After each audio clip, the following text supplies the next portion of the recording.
Hello, and welcome to Wisdom on Wednesday. We are continuing our series about truths to calm the anxious mind and heart. And don't we need it? Yes.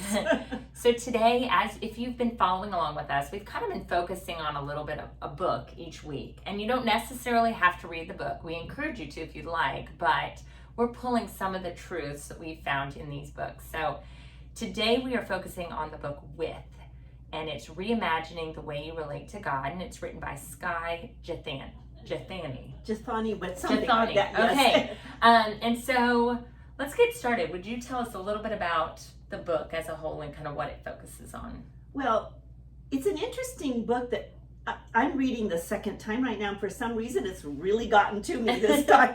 I feel like it's just exposing some things and kind of deceptive ideas I've had in my heart. So I'm not even sure how well I can talk about it yet, but I just really encourage you to read the book if you feel inclined to do so. He talks about the postures that we take on as faith that each capture some element of truth. So they feel right, but they miss the core reason for our faith that would lead to intimacy with God and actually alleviate faith and anxiety. So anyway, he really does talk about how these other postures actually increase our fear and anxiety in the end. Oh, that's interesting. Well, can you share a little bit about what you mean by postures? Because that might be hard for Yes. if you haven't read the book to Yes. understand. So he talks about various postures, which I can explain in a second, but they're all attempts to control. And one of the things I so realize in my life is that control is an illusion. Mm-hmm. And every religion is an attempt. Fear is that part of the human experience, and every religion attempts to address fear somehow by giving us some control, but no amount of control is really going to be enough to address the fears and anxieties that we carry. And so this book is about learning to take on the posture of surrender with God.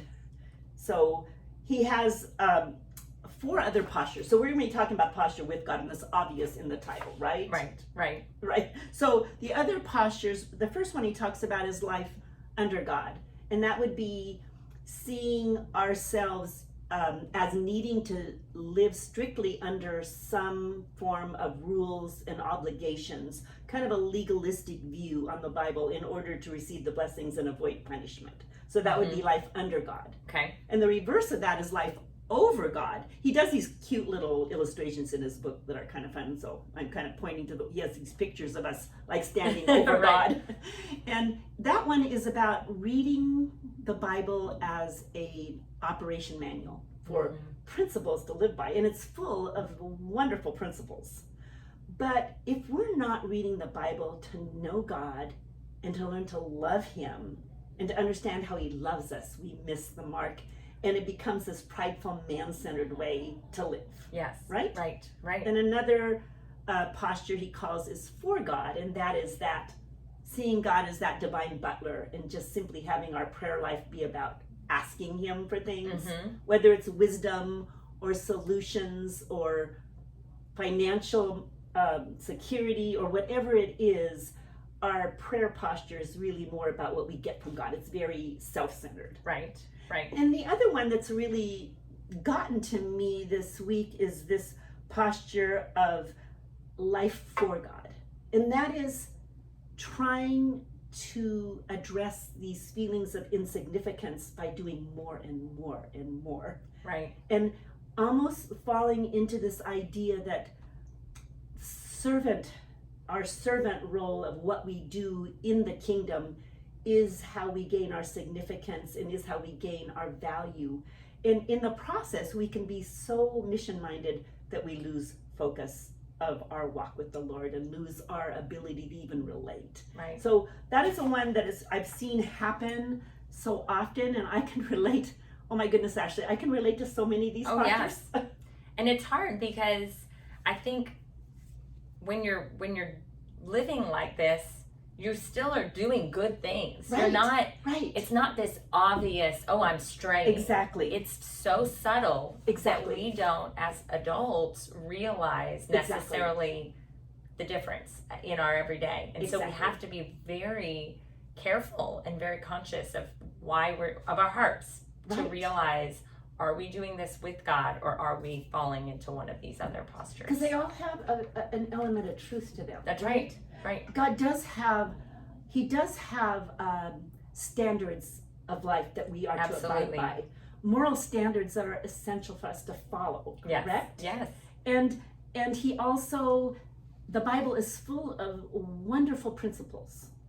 But if we are reading the Bible and simply looking for principles of living, if you go back to the greatest commandment, it is to love the Lord your God with all your heart, with all your soul, with all your mind, and with all your strength.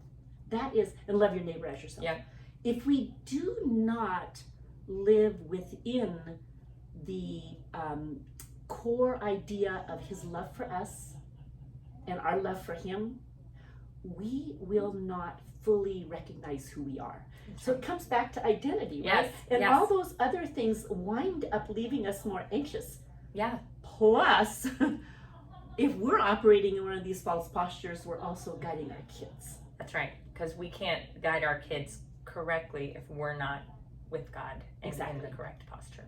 So I've been thinking today, rather than giving tips, I want to ask a few questions for us as parents. Like, is our discipleship with our kids a lot about those rules and obligations and lives to live? Are we giving a moralistic view of the gospel? Mm-hmm. Or are we really focusing in on the love of God, right? Right. Which is what helps us grow into his likeness. Right. And then are we focused on, again, the second one similar like that, is it all about principles? Or do we help our kids comprehend God's great love? Again, such a nebulous thing to kind of think about what love is. Right. And are our prayers with our kids, and do we guide our kids simply to ask and ask and ask? And finally, do we model for our kids such a sacrificial heart that we're so frazzled and busy that we don't have time to really walk in relationship, not only with the Lord, but with each other? Because that's so important that Exactly. we are, being Exactly. relational in that Christian community and being relational with our kids, Right. asking big questions, being able to Right. have those conversations. If Right. we're not making time for that, Yes, then we're also not able to right. talk to our kids about being in the correct posture. Right. And so I think for me, if we could just today take this information and just ponder how we can not only move ourselves to walk in this posture of with God, which is where we gain our true strength, Mm-hmm. which is where our hearts grow at peace, right. which is where we're able to guide our kids into the same thing. That is the core of our faith. Not that these other postures don't have elements of truth, but we need to be motivated out of love and not feelings of insignificance or obligation as we guide our kids. Absolutely. So that's the simple Yes. message I have today. And as we're, coming back to that, trying to calm that fear and anxiety without being in that posture with God, we will always be floundering. Exactly. Because we will always, if you are operating in one of these other postures, you will always fall short. Exactly. Something will not, Yes. you'll miss the mark every time, and you will be Yes. anxious and fearful. Exactly. Thank you for joining us today. Ponder these questions that Ellen brought up. Just think about it as you go through your days and your week, and we look forward to joining you next week.